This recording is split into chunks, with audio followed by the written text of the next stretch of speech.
মুসা নবী তুর পর্বতের কিনারে গিয়ে বলতেছে, আল্লাহ একলা একলা বসে থাকেন, আপনার ঘুম ধরে না? আল্লাহ বলে, মুসা তোর কি মনে হয়? বলে, একলা বসে থাকেন, যদি ধরে। আল্লাহ কয়, যা মুসা এক গিলাস পানি নিয়ে যা। মুসা এক গিলাস পানি নিয়ে আইছে। আল্লাহ বলে, ঘুম মুসাকে ধর। ঘুম যখন মুসা নবীরে ধরছে, হাতের গিলাস পড়ে ভেঙে গেছে। আল্লাহ কয়, মুসা পানির খবর কি? মুসাকে, আল্লাহ তুমি জানো না আমার ঘুম আছে? তুমি পানি একবার কয়, ওই যে হেরান হেরালা, আর খবর নাই। আমার ঘুম ধরে পানি গিলাস পড়ে ভেঙে গেছে। আল্লাহ কয়, মুসা সামান্য সময় গিলাসকে তুমি ধারণ করতে পারলা না ঘুম থাকার কারণে। আমার যদি ঘুম থাকতো, কুল কায়নাত সব ভেঙে চুরমার হয়ে যেত। ধরে কান ঠিক কিনা? এই জন্য আয়াতুল কুরসির শুরুতে বলা হয়েছে, লা তাখুযুহু সিনাতাহু ওয়ালা নাউম। ঈমান যদি থাকে তাহলে সমস্ত মুসলমান বিশ্বাস করে বলতে হবে, কেউ না দেখলেও কে দেখতেছে? সাহাবারা জিজ্ঞাসা করলেন, ইয়া রাসূলুল্লাহ, এই ঈমান সম্পর্কে আমরা জানতে চাই। আল্লাহ রাসূল বললেন, ইকরার বিল লিসান, তাসদিক বিল জানান, আমল বিল আরকান, এরই নাম হলো ঈমান। রাসূল তিনটা কথা বলছে, ধরে কোন কয়টা? এক নম্বর খেয়াল করেন, ইকরার বিল লিসান, জবানে বলতে হবে লা ইলাহা ইল্লাল্লাহ, লা ইলাহা ইল্লাল্লাহ। একটু ঝাঁকি দেখুন, লা ইলাহা ইল্লাল্লাহ, লা ইলাহা ইল্লাল্লাহ। এটা হলো জবানে স্বীকার করা। রাসূল বললেন, তাসদিক বিল জানান, শুধু জবানে স্বীকার করলে হবে না, ঈমানকে কলিজার মধ্যে জায়গা দেওয়া লাগবে। কলিজার মধ্যে ঈমানকে কেউ যখন জায়গা দেবে, ওই মানুষের কাছে জীবনের চাইতে ঈমানের দাম বেশি হবে। আজকে আমাদের বাংলাদেশে অনেকে বলে জীবন বাঁচান ফরজ। আপনার বলেন তো, জীবন বাঁচান ফরজ না ঈমান বাঁচান ফরজ? সত্যি করে বলেন। আপনি যতই চেষ্টা করেন, আপনি আপনার জীবন বাঁচাবার পারবেন না, কিন্তু একটু চেষ্টা করলে আপনি কিন্তু ঈমান বাঁচাবার পারবেন। দরকার কথা ঠিক কিনা? যেটা বাঁচান যাবে না সেটা নিয়ে এত টেনশন করেন কেন? হ্যাঁ, কি না হয় হবে?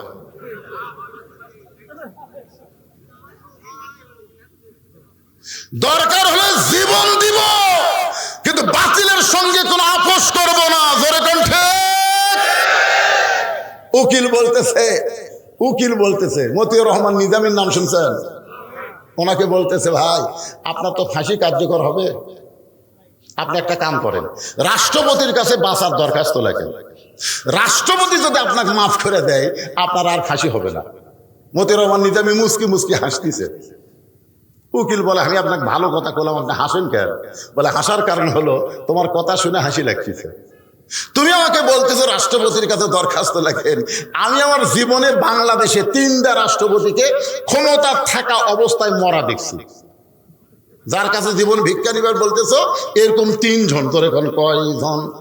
একটা হলো মুজিবুর রহমান, জিয়াউর রহমান, জিল্লুর রহমান। সব কয়টার পিছনে রহমান আছে। ধরে কোন ঠিক না? একটা হলো মুজিবুর, আর একটা কি? জিয়াউর রহমান, জিল্লুর রহমান। এই 3 জন রহমান ক্ষমতায় থাকা অবস্থায় মারা গেছে। যে প্রেসিডেন্ট ক্ষমতায় থাকা অবস্থায় মরে, কোন ইমানদার তার কাছে বাঁচার দরখাস্ত লিখবে? যারা নিজেরাই মরে যায় তারা আমার কি বাঁচাবে? উকিল বলতেছে, এই কারণে আপনার ফাঁসি হবে। মতিউর রহমান নিজামী বলতেছে, ফাঁসি হবে কিন্তু আমার মৃত্যু হবে না। উকিল বলে, আপনি কি পাগল হলেন?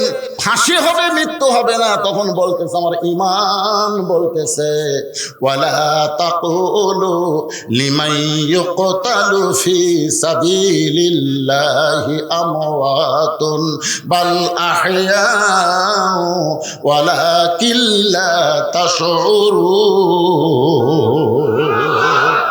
আল্লাহ রাস্তায় যাদেরকে হত্যা করা হয়, আল্লাহ রাস্তায় যাদেরকে ফাঁসি দেওয়া হয়, তাদেরকে তোমরা মৃত্যু বলো না। এই কথা কার? আরো জোরে বলেন, কার? বিশ্বাস হয়? আমাকে এক ভাই, তার ছেলে হয়েছে গ্রাম সম্পর্কে, ভাই করে ডাকে, হুজুর আমার একটা ছেলে হয়েছে, কি নাম রাখবো? আপনি আলেম মানুষ, একটা ভালো নাম কোন তো? তাই বললাম, এই সময় একটা ভালো নামের খবর আমার কাছে আছে, তোমার ছেলের নাম রাখো আবু সাইদ। কি সাইদ? রংপুর আর মফিজ নাই রে পাগলা, রংপুর আর মফিজ নাই রে। সর্বপ্রথম এই ফ্যাসিস্ট সরকারের বিরুদ্ধে যে জীবন দিয়েছে তার নাম কি? আমার ভাই আমারে বলল, হুজুর আসলে খুব ভালো নাম, আমার খেয়াল ছিল না, আজ থেকে আমার ছেলের নাম রাখবো আবু সাইদ। এখন সবাই ডাকে আবু সাইদের বাপ, আবু সাইদের মা। আপনার বলেন তো আবু সাইদ কি মরছে? একটা মরিছে। এই বছর যত ছেলে জন্ম নিয়েছে অধিকাংশের নামই হলো আবু সাইদ। আমার এক খালাতো বোনের মেয়ে হয়েছে। খালা আমারে কয়, বাজান তোমার তো বোনের একটা মেয়ে হলো, একটা ভালো নাম রাখো তো, তুমি আলেম মানুষ। আমি বললাম, খালা একটা নাম আমি বলে তো আপনার পছন্দ হয় কিনা? তো খালা বলে, কি নাম? আমি বললাম, হাসিনা। হাসিনা, ওরে বাবা। খালা কয়, তুই আলেম না জালেম? আমি বললাম, খালা এত রাগ করছেন কেন? তুই জানিস না হাসিনা একটা খুনি? এই খুনির নাম আমি আমার নাতির নাম রাখবো না। ওরে বাবা রে। তখন আমি বললাম, আবু সাইদ মরে নাই, আবু সাইদ মানুষের অন্তরে, জোরে কোন ঠিক কিনা? আর হাসিনার নাম ওরাও পৌঁছে গেছে, কেউ তার নাম রাখতে চাচ্ছে না। এখন আপনারা বলেন, আল্লাহ রাস্তায় যাদেরকে হত্যা করা হয় আল্লাহর কোরআন অনুযায়ী তারা কি মরে? আল্লাহ বলতেছেন তারা জীবিত। তাসদিক বিল জানান, কলিজার মধ্যে যখন ঈমান থাকবে ওই ব্যক্তি দরকার হলে মৃত্যুবরণ করবে, কিন্তু বাতিলের সঙ্গে আপোষ করবে না। তার কাছে জীবনের চাইতে ঈমানের দাম অনেক বেশি হবে। আপনাদের কাছে জীবনের চাইতে ঈমানের দাম বেশি মনে হয়, এরকম কারা কারা আছেন? একটু হাত তুলে আল্লাহকে দেখান তো দেখি। এ ভাই, এই খালি খালি হাত তোলেন না, একটু বুঝে শোনা তোলেন তো। এই দেখেন, মুরব্বী তোলেনি, মুরব্বী তোলেনি। আপনারা না বুঝাই তুললেন, মুরব্বী বুঝাই তোলেনি। না না, সেজন্য না, জীবনের চাইতে ঈমানের দাম বেশি না কম সেটা।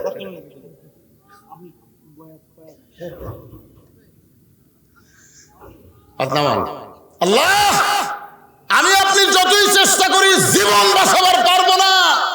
মাইকেল জ্যাকসন জীবন বাঁচানোর জন্য 10টা বিশেষজ্ঞ ডাক্তার সেট করছিল।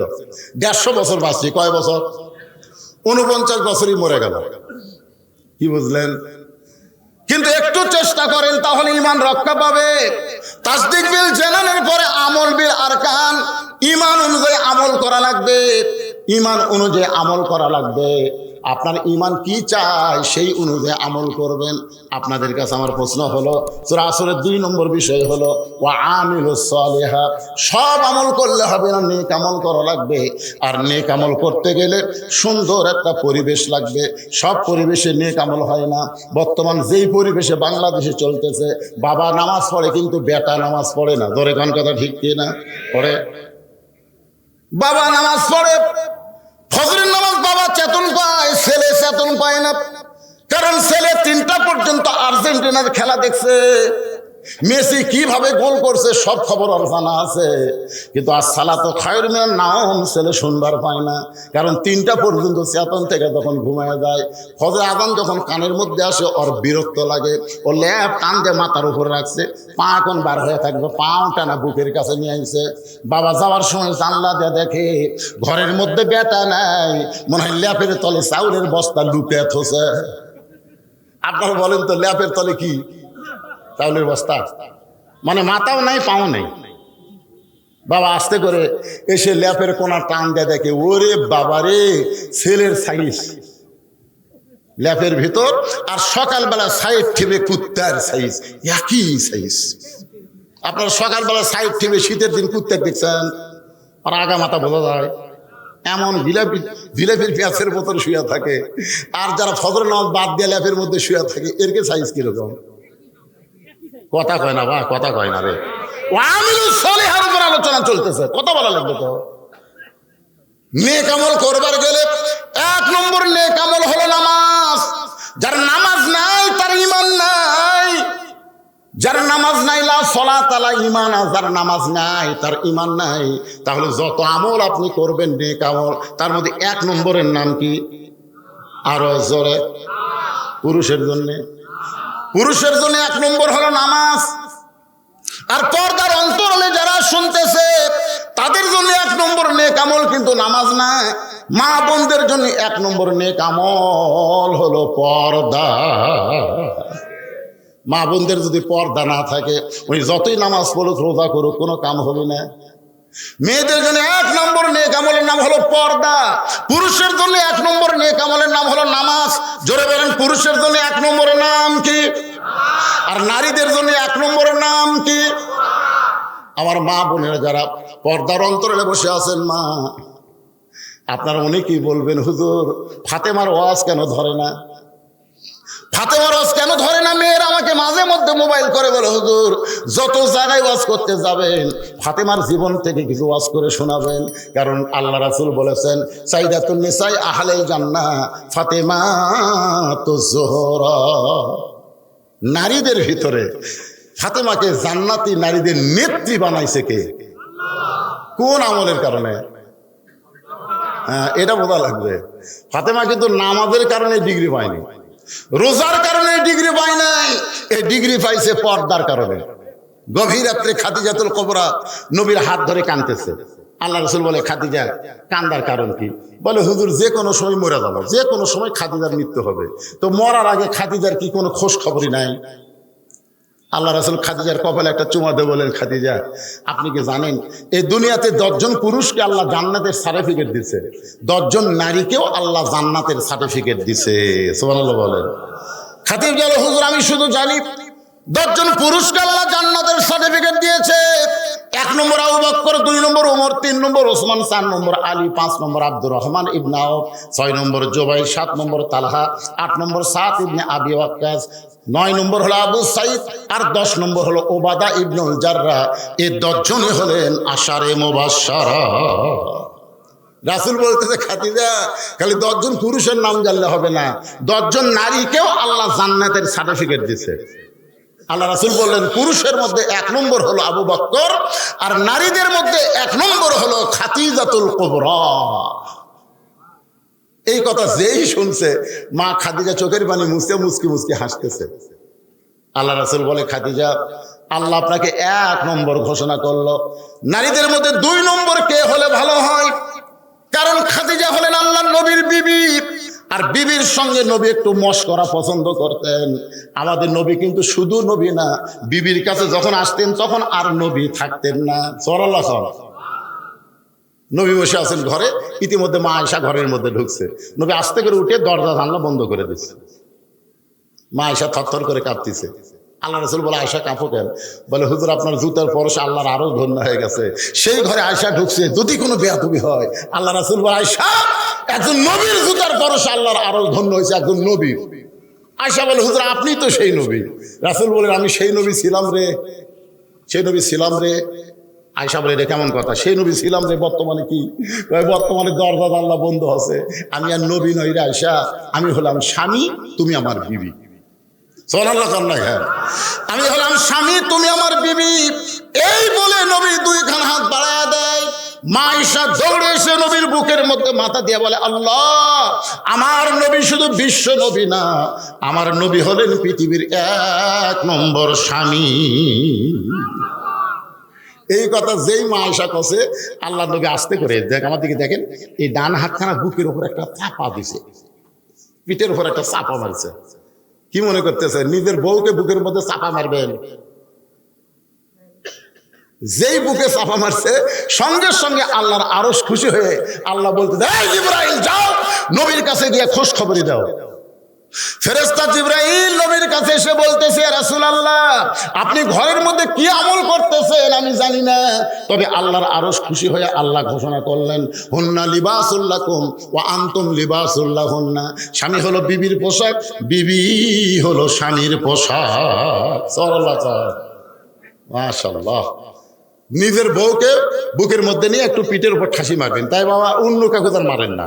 তারা বুঝলেন? হ্যাঁ, এখন আবার বাংলাদেশে 14 ফেব্রুয়ারি পালন হয়তো অন্য কাউকে মারার অভ্যাস করছে। একটু মনোযোগ দেন। আল্লাহ রাসূল বললেন, খাদিজা আপনি যদি নারীদের মধ্যে 1 নম্বর জান্নাতি হন, তাহলে 2 নম্বর কে হলে ভালো হয়? আপনার বলেন তো, আল্লাহর নবী জানে কি জানে না? এতক্ষণ জানি কি জানে না?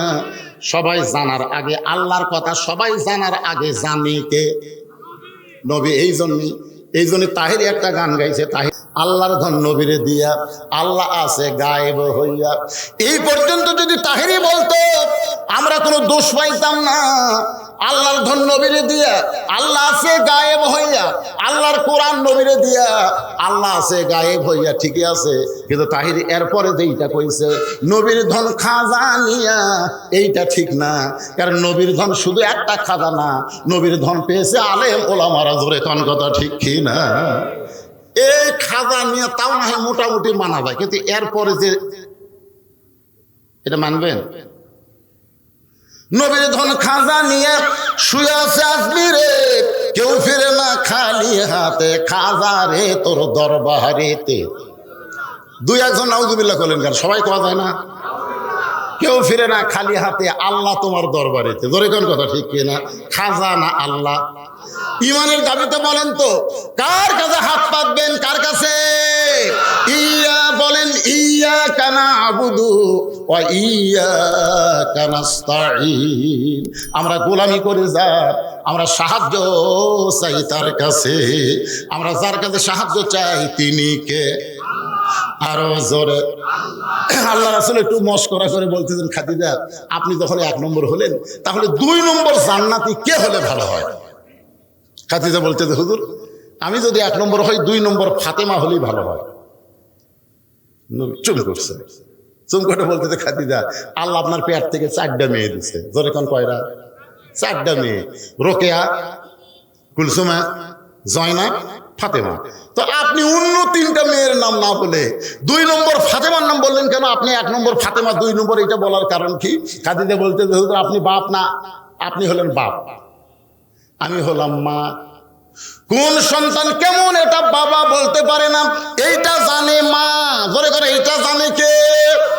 বাবা আনন্দে মাতিয়া সাগরে ভাসাইয়া, সেই যে চইলা যায় খবর লয় না, মাজন ধরে উদরে কতই কষ্ট করে, 10 মাস পরে পায় প্রসবের বেদনা, এমন দরদি ভবে কেউ হবে না আমার মা গো। আপনাদের কাছে আমি জানতে চাই, বাবা যদি ভালো হয় তাহলে সন্তান ভালো হবে না? বাবা ভালো হলে সন্তান ভালো হবে না রে পাগলারা। মা যদি ভালো হয় সন্তান আল্লাহর ওলি হয়। জোরে কোন কথা ঠিক কি না? যার প্রমাণ হলো ইয়াকুব নবী। ইয়াকুব নবী একদিন নির্জনে বসে আল্লাহর কাছে কাঁদতেছে, আল্লাহ আমি নবী হয়ে সন্তান জন্ম দিলাম 12টা। জোরে কোন কয়টা? তো 2টা সন্তান এত ভালো, এই 10টা এত খারাপ কেন? আমি নবী হয়ে জন্ম দিলাম। আল্লাহ কয়, ইয়াকুব তোমার বউ কয়টা? একু বলতেছে, আল্লাহ আমার বউ 2টা। তোমার যে বউ ভালো সেই বউয়ের পেট থেকে বনিয়ামিন ইউসুফের জন্ম হয়েছে, এই 2 সন্তান ভালো। আর তোমার যে বউ খারাপ, ওর পেটের মধ্যে 10টা মালবার আছে, এরা হলো খারাপ। এখান থেকে প্রমাণ হলো সন্তান ভালো হতে গেলে বাবা ভালো হওয়া লাগবে না, সন্তান ভালো হতে গেলে মা ভালো হওয়া লাগবে। জোরে কোন কথা ঠিক কি না? খ্রিস্টান নেপোলিয়ান বলেছে, তোমরা যদি ভালো একটা সন্তান চাও তাহলে ভালো একটা মায়ের দরকার। পর্দার অন্তরালে যারা বসে আছে এরা কারা? এই মায়েদের জন্য একটু ওয়াজ করতেছি, কি মন খারাপ হচ্ছে? একটু মনোযোগ দিবেন। আল্লাহ নবী বললেন, খাদিজা আপনি কি বুঝাবার চাচ্ছেন? খাদিজা বলতেছে, ইয়া রাসূলুল্লাহ আমার 3টা মেয়ে যখন জন্ম নিয়েছে পরপর আমি প্রসব বেদনা পাইছি, কিন্তু আমার ফাতেমা যখন জন্ম নিয়েছে, ওই আল্লাহর শপথ করে বলতেছি আমি খাদিজার কোনো প্রসব বেদনা হয়নি। ওগো আল্লাহর নবী, আমি 3টা মেয়ের দিকে তাকায় দেখছি, এদের মধ্যে দুনিয়ার চিন্তা ভাবনা আছে, কিন্তু ফাতেমার দিকে যখন তাকায় দেখি, ফাতেমা মনে হয় দুনিয়াকে একেবারে ভিতরে হজম করে আমার আল্লাহর মহব্বতের পাগলি হয়ে গেছে। জোরে কান সুবহানাল্লাহ। ওগো আল্লাহর নবী, এই ফাতেমা যখন জন্ম নিয়েছে, আমি খাদিজা তার দিকে তাকায় দেখি তার দুইটা হাত ইজ্জতের উপরে। আমি মা হইয়াও ফাতেমার ইজ্জত দেখতে পাইনি। যে মেয়েটা আমার জন্মসূত্রে পর্দা নিয়ে জন্ম নিয়েছে, সেই মেয়েটাকে আল্লাহ যেন জান্নাতের 2 নম্বর ঘোষণা করে। আল্লাহ নবী বললেন, খাদিজা, ফাতেমা জান্নাতি নয়, ফাতেমা জান্নাতি নয়। খাদিজা দৌড়ে এসে নবীর মুখ চেপে ধরে বলি, ইয়া রাসূলুল্লাহ, আপনি এমন কথা কেমনে বলতেছেন? ফাতেমা জান্নাতি নয়, তাহলে ফাতেমা কি? রাসূল বললেন, ফাতেমা হলো জান্নাতি নারীদের নেত্রী। মানে ফাতেমা কোনো নম্বরের মধ্যে নেই, ফাতেমা কোনো 1-2 এর মধ্যে নাই। ফাতেমা কার মধ্যে আছে?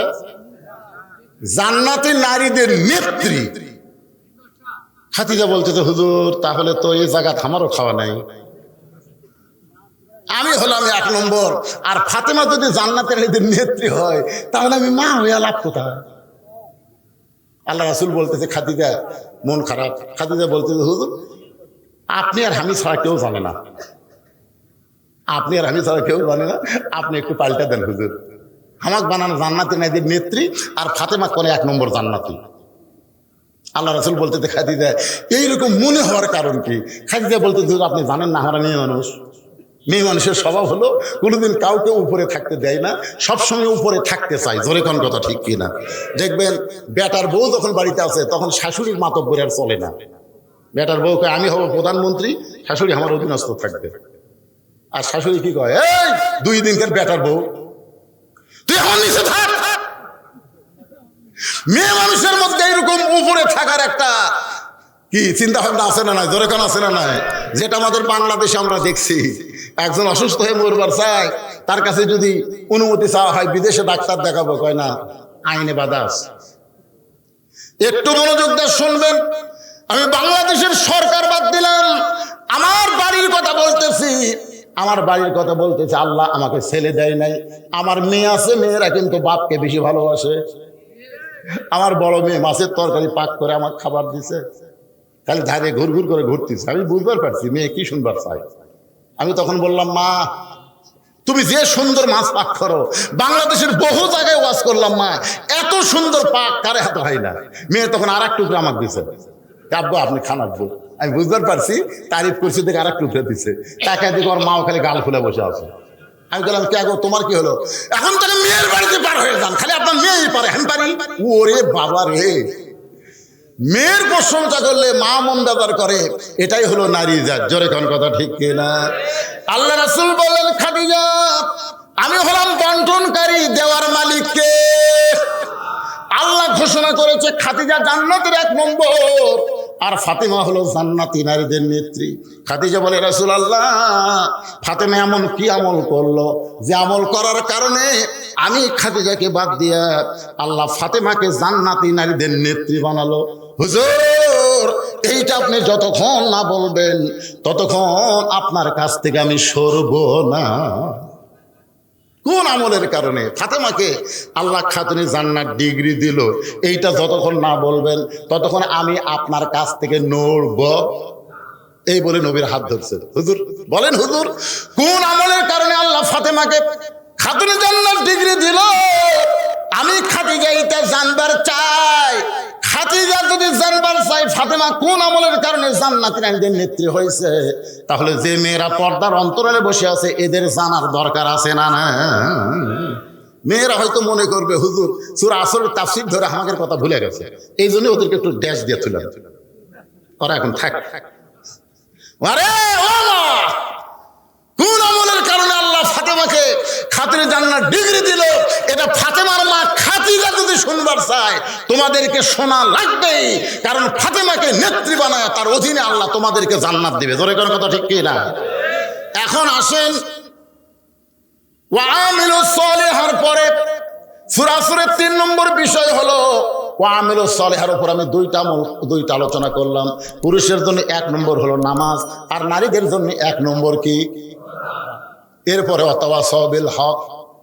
সূরা আসরের 3 নম্বর বিষয় হলো ওয়াতাওয়াসাউ বিল হক, হক কথা বলতে হবে, হক পথে চলতে হবে। কুল জাল হক ওয়া যাহাকাল বাতিল ইন্নাল বাতিলা কানা যাহুকা।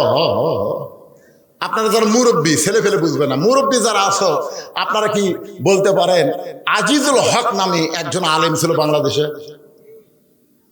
কি ভাই? আরে আজিজুল হক রে পাগলা, শাইখুল হাদিস আজিজুল হক, যিনি বুখারী শরীফের বাংলা অনুবাদ করেছেন। এই যে বর্তমানে যে মামুনুল হক নাই, মামুনুল হক এরই বাপের নাম। আপনারা বলেন তো আজিজুল হককে এই পতিত সরকার হাসিনা জেলখানা বন্দি করছিল, আপনারা জানেন? আর যে কয়দিন থাকে, একদিন থলেও তো থোছে। আচ্ছা আপনারা বলেন তো অপরাধ কি? না আপনার যদি কথা না বলেন তা মোনাজাত করে দেবো।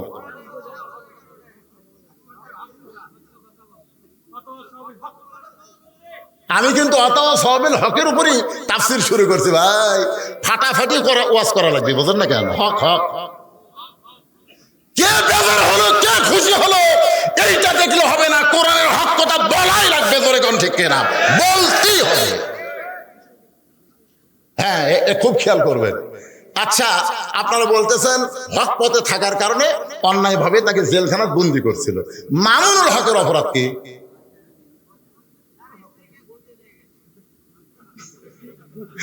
বললে তো আমরাও ঘুরি রে ভাই, কাবিন কোনোদিন সাথে রাখি না। তোর এখন কথা ঠিক কিনা?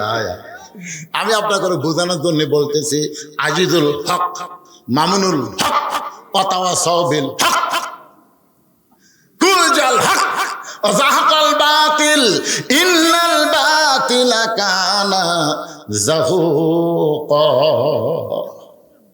এটা বোঝানোর জন্য সংক্ষিপ্ত ভাবে একটু মারেফতের লাইনে কথা বলো। মারেফত বোঝেন? মারেফত মানে পীর সাহেবের পথ না ভাই। মারেফত মানে শব্দের অর্থ হলো প্রকৃত পরিচয় জানা, এরই নাম হলো মারেফত। আপনারা তারাত গাড়ি, একটা আমাদের বগুড়াতে একটা জায়গার নাম আছে তারাত গাড়ি। তারাত গাড়ির নাম শোনেন না আপনারা? ব্যাত গাড়ির পাশেই তারাত গাড়ি, একে ব্যাত গাড়ির সাথে লাগানা তারাত গাড়ি। ধরে কোন কি গাড়ি?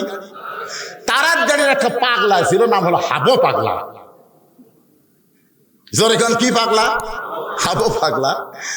হাজার হাজার মানুষ খাওয়া দাওয়া করতেছে, হাজার হাজার মানুষ খাওয়া দাওয়া করতেছে, আর ওই পাগলা ওই অনুষ্ঠানে ধারে যাচ্ছে। যাওয়ার সময় পাগলা বলছে, মানুষ নাই রে, মানুষ নাই রে, মানুষ নাই। তো যারা খাওয়া দাওয়া করতেছে তারা সবাই বলতেছে পাগলে কিনা বলে, ছাগলে কিনা খায়। ওরা খালি সমানে মারতেছে, খাচ্ছে, ওরা ওই পাগলার কথা ধরেনি। যদি এক ব্যক্তি খাতে খাতে চিন্তা করছে, মানুষ নাই তাহলে আমরা কি? ওই আবার এই কথাটা ধরেছে, ওর কাছে কথাটা হক মনে হচ্ছে। কি মনে হচ্ছে? হক। মানুষ নাই রে, মানুষ নাই তাহলে আমি কি রে? ই যে যাচ্ছে আর বলতেছে মানুষ নাই রে, মানুষ নাই তাহলে আমি কি রে? যারা ধরেনি এর কোনো সমস্যা আছে? এরা সমানে মারতেছে, খালি আলু ঘাটি গোস্ত দিয়ে সমানে মারতেছে, ধরিছে, ওর আর খাওয়া নেই। ওই আস্তে করে উঠে, আমি কিন্তু মারেফত দিয়ে বলতেছি, একটু মনোযোগ দিয়ে শুনতেন, আস্তে করে উঠে পাগলার কাছে গেছে। কে রে পাগলা? এই পাগলাই, তুই যে কইলি মানুষ নাই, মানুষ নাই, তো মানুষ নাই, হাজার হাজার মানুষ খাচ্ছে, আর কি? পাগলা বলতেছে কেউ তো ধরেনি, তুই ধরলু কে? এই সবাই তো খাচ্ছে, তুই উঠলু কে? তো বলতে তো ভাই আমার ভিতরে একটু চিন্তা হচ্ছে, মানুষ নাই তাহলে আমি কি? তুই যখন বুঝবার চাচ্ছ তুই কি?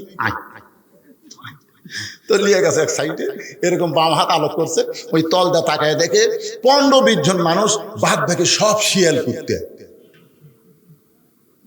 তখন বলতেছে কে ভাই কি দেখলাম? ভাই যা দেখতিস, দেশাইল কলিকাল ভেড়া চাটে বাঘের গাল, আসল কথা বললে তুমি ধরা পড়বা রে, আসল কথা বললে তোমায় মারবে রে। সবাই বলেন দেশাইল কলিকাল ভেড়া চাটে বাঘের গাল, মাকে বলে কুটনি বুড়ি বউ সোনার সান রে, বউ সোনার সান। মাকে কি বলে? কুটনি বুড়ি। বউ কানে কানে কছে, তুমি যখন বাহিরে যাও, ব্যবসা করবার যাও, চাকরির যাও, তোমার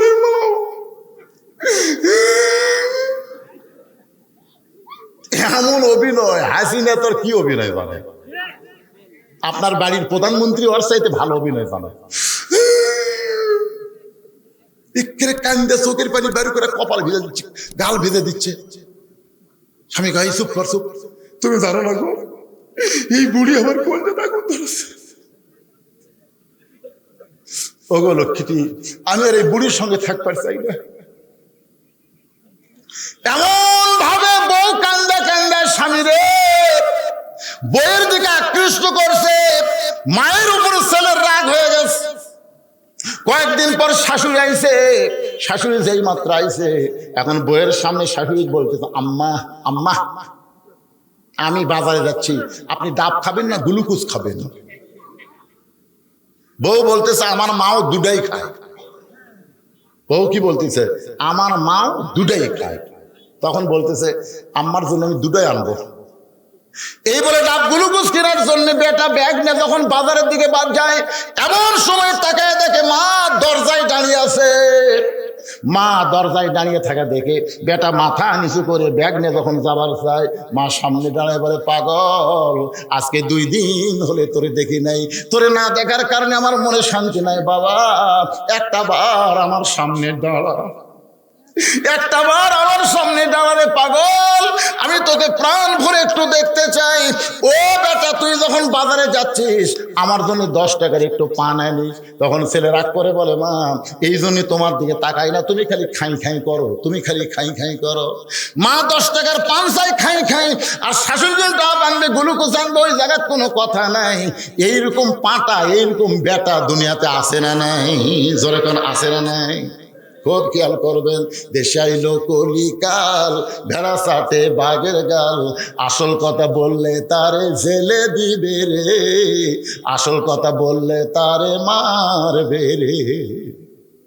বলতেছে ভাইদার 15-20 জন মানুষ আর বাদ বাকি শিয়াল কুত্তে দেখতেছি, কারণ কি? তো পাগলা বলতেছে কারণ হলো এই 15-20 জন খাবার যখন সামনে আইছে তখন বিশ্বাস করেছে খাওয়ানোর মালিককে। আরো ধরে বলেন, আমিন দাব্বাতিন ফিল আরদি ইল্লা আলাল্লাহি রিজকুহা। পৃথিবীতে যত বিচরণশীল প্রাণী আছে সমস্ত প্রাণীর রিজের ব্যবস্থা কে করে? আরো জোরে বলেন কে? এই 15-20 জন যাদেরকে মানুষ রূপে দেখা যায়, ওরা খাওয়ার সামনে আসার সাথে সাথে দোয়া পড়ছে, আল্লাহুম্মা বারিক লানা ফিমা রাযাকতানা ওয়া কিনা আযাবান্নার।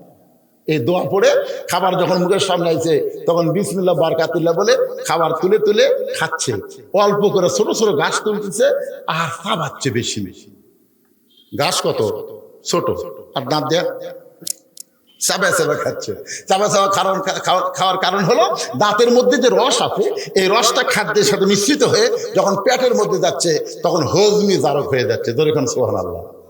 আর এই শিয়াল কুত্তের রূপে যাদেরকে দেখলে এরা করছে, লোকটার কলজা বড় রে, 2টা গরু জব করে হামা করে খিলাচ্ছে রে। এইরকম আরো গোটা 2 লোক যদি এলাকার থাকতো আমাকে খাওয়ার অভাবই হতো না। খাওয়াই কে? আর এই লোকটা আল্লাহর কথা মনেই নাই। এরা বলতেছে একটা কলজা ভাই, দোয়া দরদ কোনো দরকার নাই। হাঁসের মতন হাঁস যেরকম খায় ঠিক এরকম গদ গদ করে খাচ্ছে আর সাবান ছাড়াই গিলতিছে। আপনারা বলেন তো খাওয়ানোর মালিক কে? আল্লাহ বাদ দিয়ে কোনো মানুষ খাওয়ায়? এই কথা যারা বিশ্বাস করে তারা কোনোদিন মানুষ হতে পারে না, মানবরূপী পশু। আল্লাহ কোরআনে বলেছেন সুম্মা, পড়েন সুম্মা রাদাদনাহু আসফালা সাফিলিন। এই আয়াতের অর্থ হলো এরা জন্তু জানোয়ারের চাইতেও নিকৃষ্ট, জন্তু জানোয়ারের চাইতেও নিকৃষ্ট। ওয়াতাওয়াসাউ বিল হক। আমি হক কথা বলতেছি ভাইজান। আজকে আমাদের বাংলাদেশে এই কোরআনের হক কথা, কোরআন অনুযায়ী চলার কথা যখন আমরা বলবার যাব তখন দেখবেন কিছু লোকের অন্তরে আঘাত লাগবে। ধরে কোন কথা ঠিক কি না? আপনি দুনিয়াতে কয়দিন থাকবেন? আপনি কত বড় নেতা নেত্রী হয়েছেন, সবাইকে যাইতে হবে। এই বাংলাদেশে দিনে আইন মন্ত্রী ছিল, ধরে কোন কি মন্ত্রী? নাম কি? আপনারা বলেন তো আনিসুল হক কি কোট প্যান্ট পরে ধরা পড়ছে? কোট প্যান্ট, একটা শার্ট আর লুঙ্গি পরে নৌকার উপর। যখন আনিসুল হক ধরলো পুলিশ বলতেছে চলেন যাই, তার আনিসুল হক চোখ টেরা করে। মানে আর একটা আছে চিনার কোনো উপায় নেই। ওই একটা সাদা দাড়ি কামিয়া, বুঝলেন, মাথার চুল দিছে কলপ। এমন একটা শার্ট লুঙ্গি পরে আছে মনে হয় রংপুরের মফিজ। আনিসুল হক খালি চোখ মারা। পুলিশ কয় স্যার কি ওটা কি? ওটা সালমানের রহমান। কি দাহিয়া দেখে ভাই,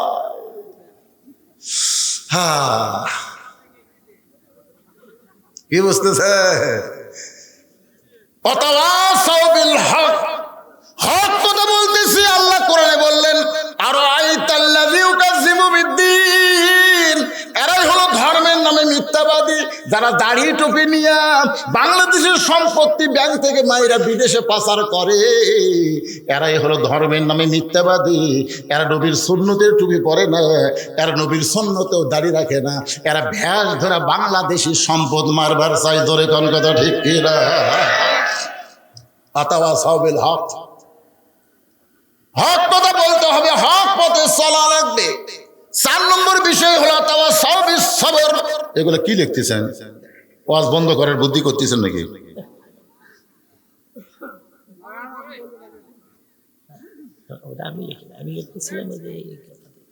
আজানের সময় কুকুর কেন ঘেউ ঘেউ করে? আপনাকে এলাকা করে আজানের সময়? আমার মুয়াজ্জিন সাহেব একদিন আমাকে বলতে তো, হুজুর এই যে আমি আজান দিবার যাই, এই কুত্তা খালি চারিদিকে দৌড়ে আসে, মানে লোকমা দিবার চাই। এখানে মসজিদের জানলার কাছে আমার হুজুর এইটা কুত্তার করার কারণ কি? আমি বললাম ভাইজান আপনি সত্যি করে বলেন তো, আপনি যে আজান দিচ্ছেন আপনার বেটার খবর কি? মুয়াজ্জিন বলতে আমার 3 বেটা, একটাও শালা নামাজ পড়ে না, এই জন্য কুত্তা লোকমান দিছে। এই মুয়াজ্জিন তুই তো মসজিদে এসে সালাত খারিমের নামকে আজান দিচ্ছে, তোর বেটারাই চেতন পায় না রে। সব মুয়াজ্জিনের আজানে কুত্তা ভোগে না, দেখবেন যেই মুয়াজ্জিনের বেটা বউ নামাজ পড়ে না, এই শালার আজানে কুত্তা ভোগে। জোরে করে আপনি খেয়াল করেন, এটাও হক কথা, এটাও হক কথা।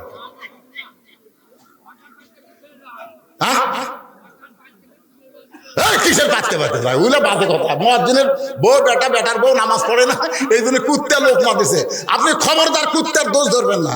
ইমাম মালিক যখন বলেছে একটা বেনামাজি কুত্তার চাইতো জঘন্য, এ কথা বলার, এই কথা যেই বলছে একটা বেনামাজি যা কুত্তাও তাই, কথা বলার সাথে সাথে 4-5টা কুত্তা হয়েছে, আচ্ছা ভেউ ভেউ করতেছে।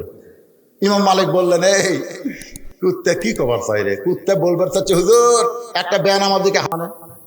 আপনি কি কোরআন আয়াত পড়েন নাই? সুম্মা রাদাদনাহু আসফালা সাফিলিন, যারা বেনামাজি হয় তারা পশুর চাইতো জঘন্য, বেনামাজি বান্দা তারা কুত্তার চাইতো খারাপ তারা।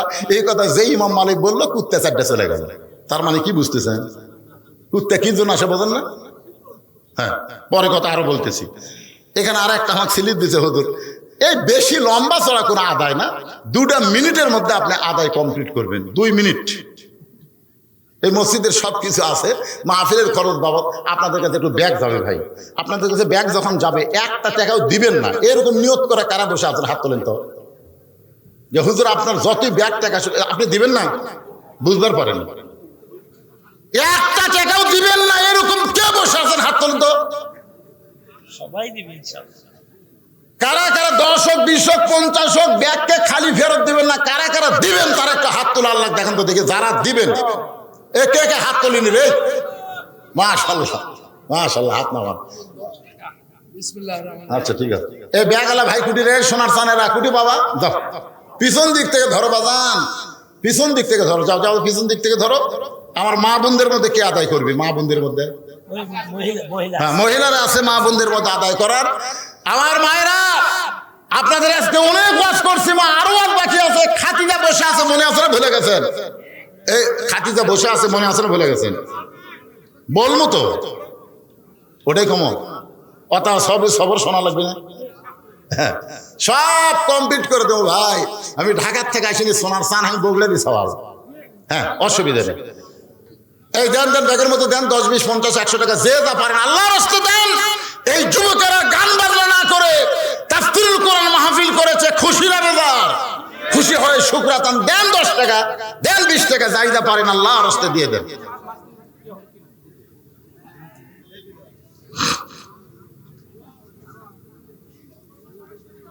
হ্যাঁ ওটা বসা কেউ করবেন না, আপনাদের কাছে ব্যাগ যাচ্ছে, আপনার উঠবেন কেন?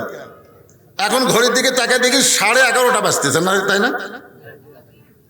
11:30 বাজতেছে, এই 1.5 ঘন্টা ওয়াজ করলাম, ওটা বসা নাই। এই টাকা না দিবেন যে খবরদার ওঠেন না, প্যারালাইসিস কিন্তু হবে, উঠবেন না, বসে থাকছেন। মাশাআল্লাহ, আজকের মাহফিলের সম্মানিত সভাপতি সাহেব ব্যাগের মধ্যে টাকা না দিয়া আমার হাতে 1,000 টাকা করছে দান। আল্লাহ তার দানকে কবুল করেন, জান্নাত ঘরের মালিক বানান, জোরে কোন আমিন।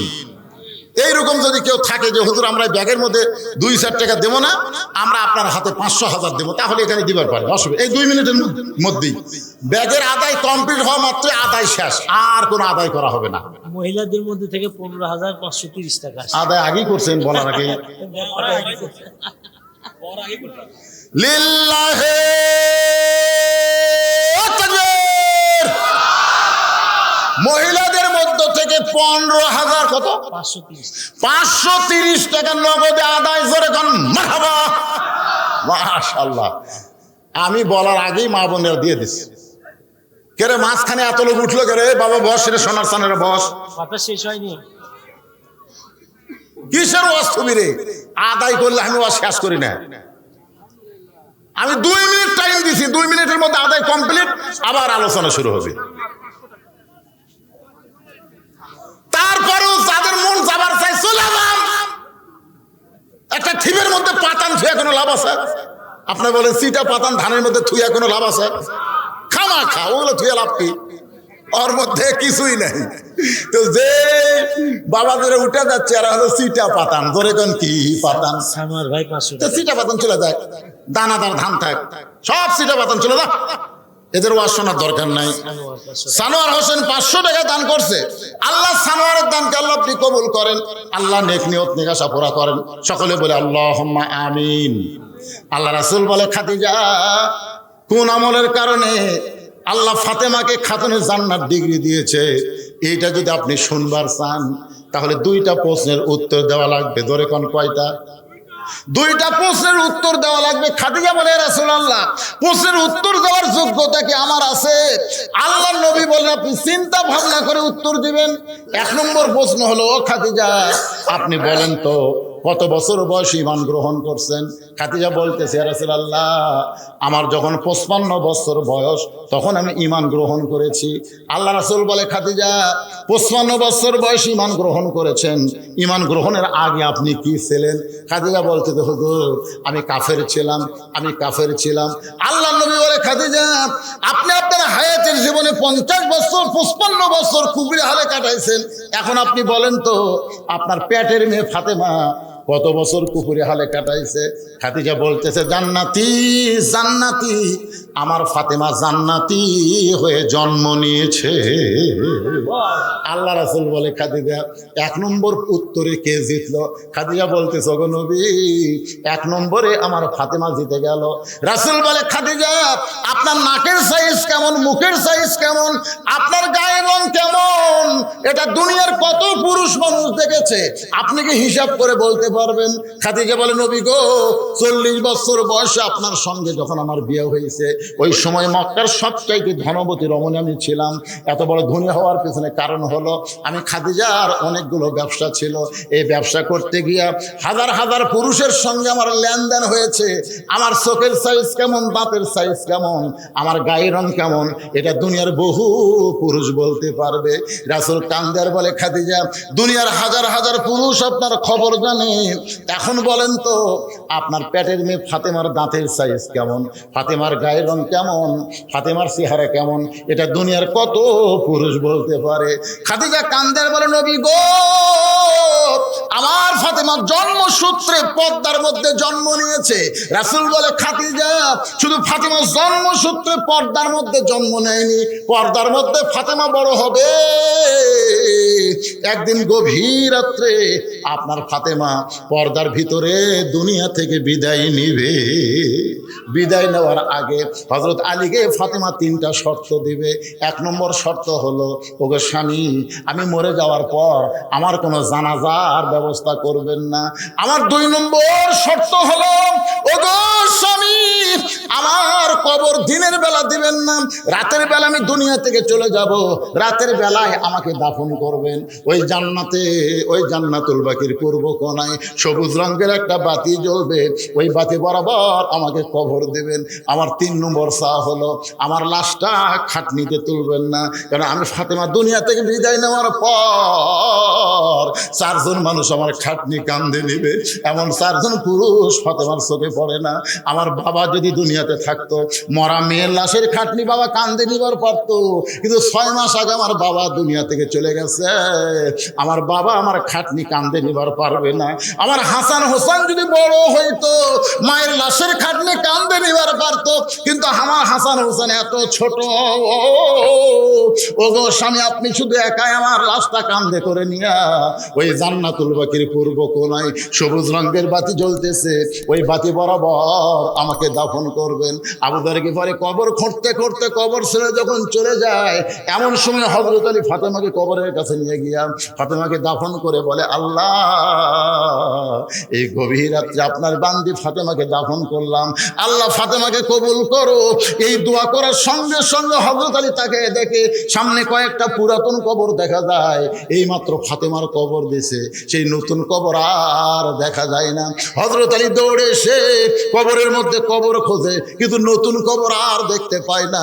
চিৎকার করে বলে, এখনই ফাতেমার কবর দিলাম, সেই কবরটা গেল কোন জায়গায়? ফাতেমার কবর কোথায়? ফাতেমার কবর কোথায়?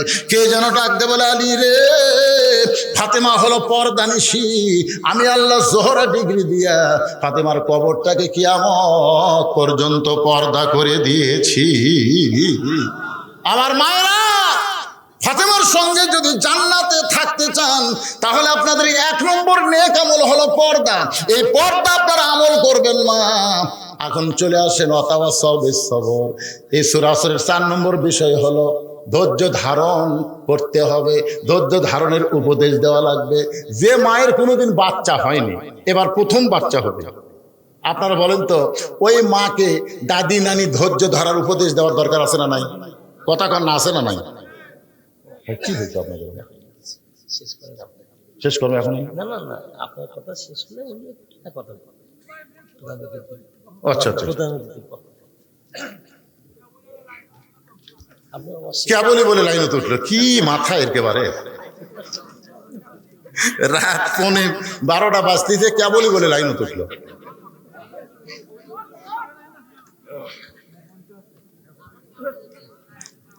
না না, 4 নম্বর বিষয় বাকি আছে। না না, হ্যাঁ, 1 নম্বর কি? ঈমান। দরকার 1 নম্বর কি? 2 নম্বর হলো আমলুস সালেহা।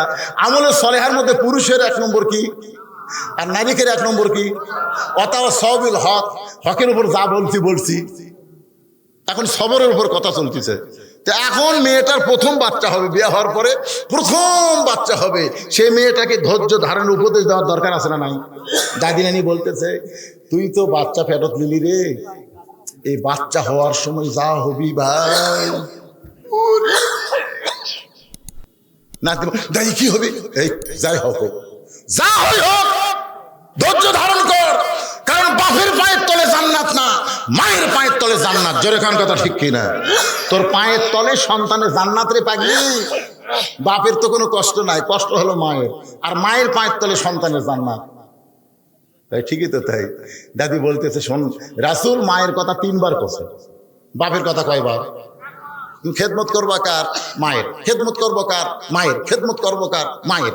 এরপরে বলি, ইয়া রাসূলুল্লাহ, এরপরে খেদমত। আল্লাহ রাসূল বলেন, তোমার বাবার এজলেস বসো।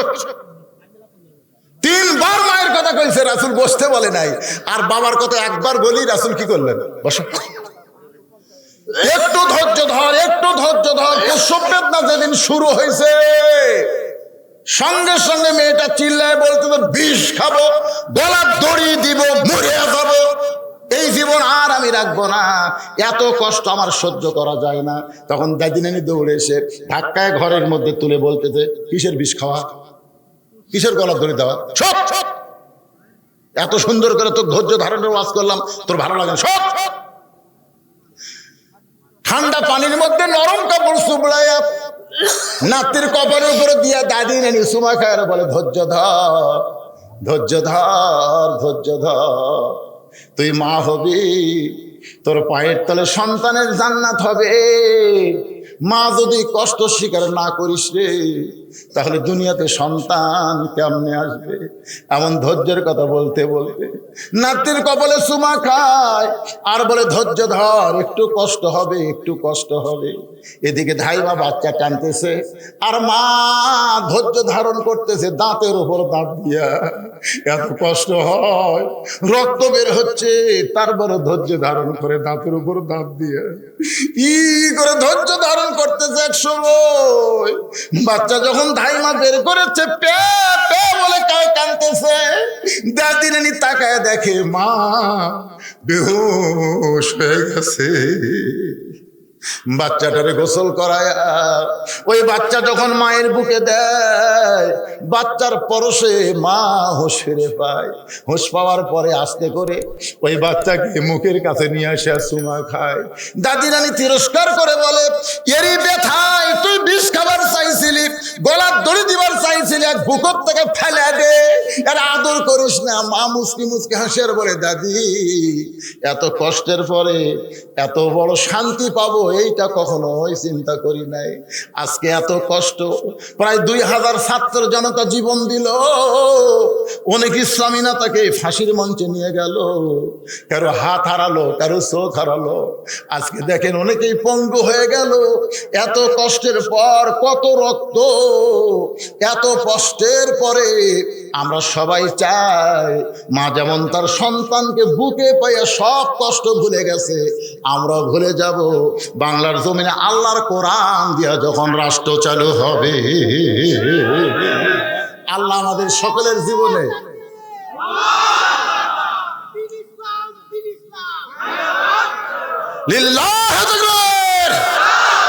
আল্লাহ আমাদের সবাইকে এই দৃশ্য দেখার তৌফিক দান করুক।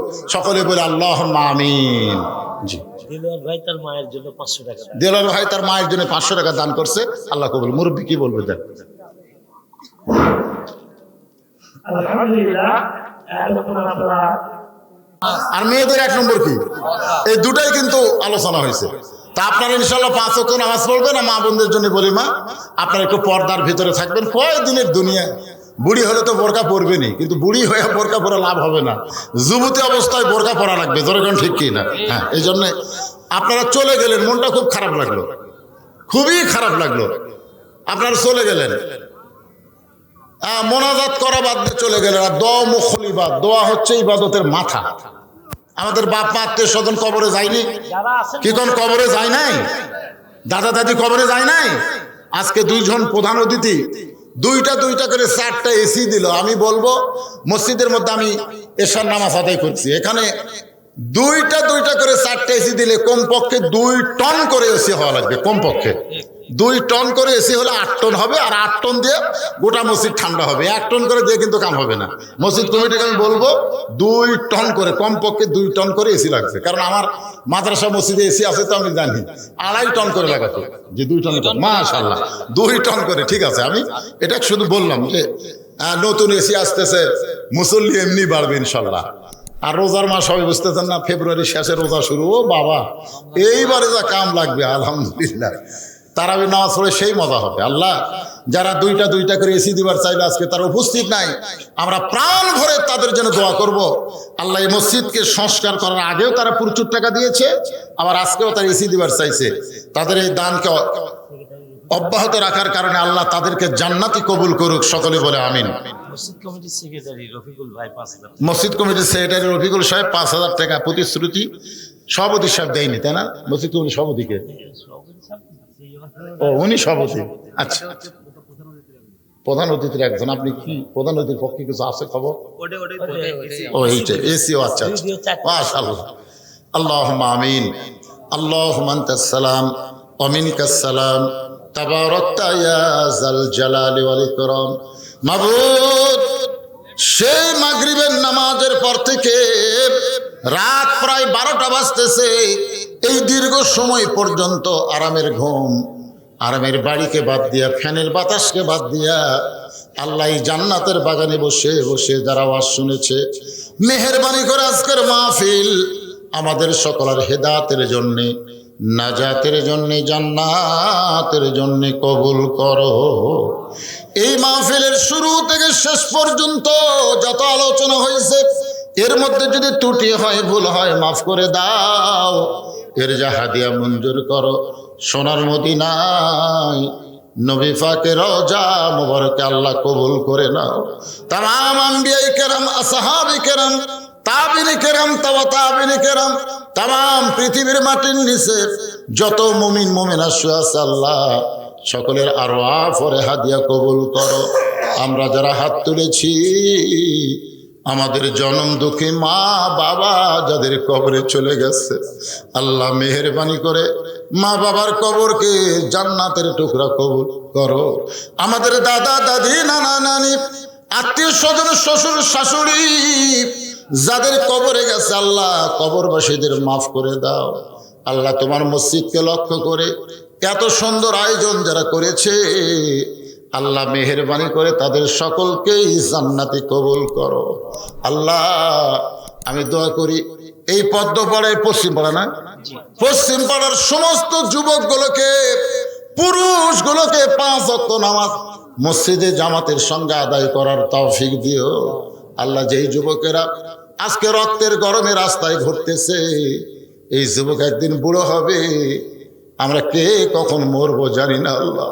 তাই তোমার দরবার আরজ করি আল্লাহ মসজিদের উন্নয়ন হলো, মুসল্লি কালেকশন, এই যুবকগুলো সকল যুবককে আল্লাহ 5 ওয়াক্ত নামাজি কবুল করো। আমার মা বোনদেরকে পর্দানিশি কবুল করে মা ফাতেমার চরিত্র দান করো।